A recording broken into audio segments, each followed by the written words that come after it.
The M15/42 experience.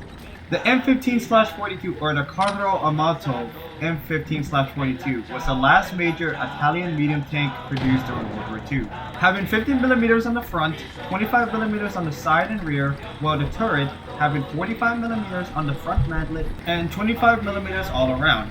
The M15/42 was a direct upgrade to the older M13/40 and M14/41, being a stopgap tank until the heavier P26/40 could be finalized and produced in significant numbers. The M15/42 being equipped with the same 47mm cannon like on the earlier models.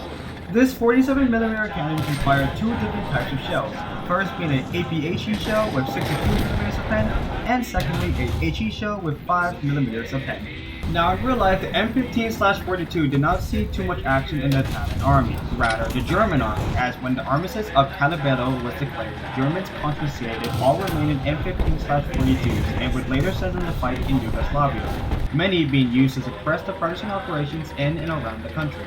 In War Thunder, the M15/42 fights proudly for the Italian army, being placed at BR 2.7 rank 2 and fights mostly tanks rather than partisan units.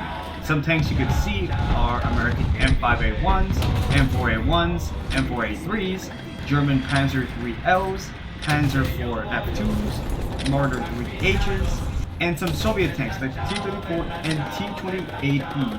Two pros of the M15/42 are, even with just a regular fruit, it has a decently fast reload speed, and it comes with smoke grenades, being able to conceal itself in a pinch. However, some cons of the M15/42 are, when up-tiered, the 47mm cannon is useless in a head-on engagement, while being an improved version of the M13s and M14s, the armor cannot take a direct hit.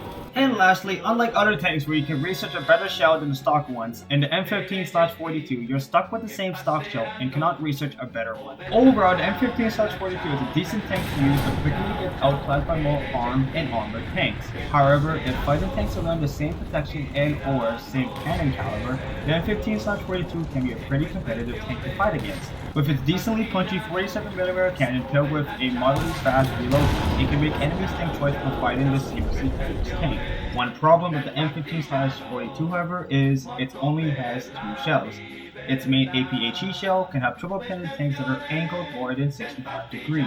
I think the M15/42 tank is raised in low engagement, rather being put to fight early rank 3 vehicles. With that, I would give the M15/42 a 5 out of 10.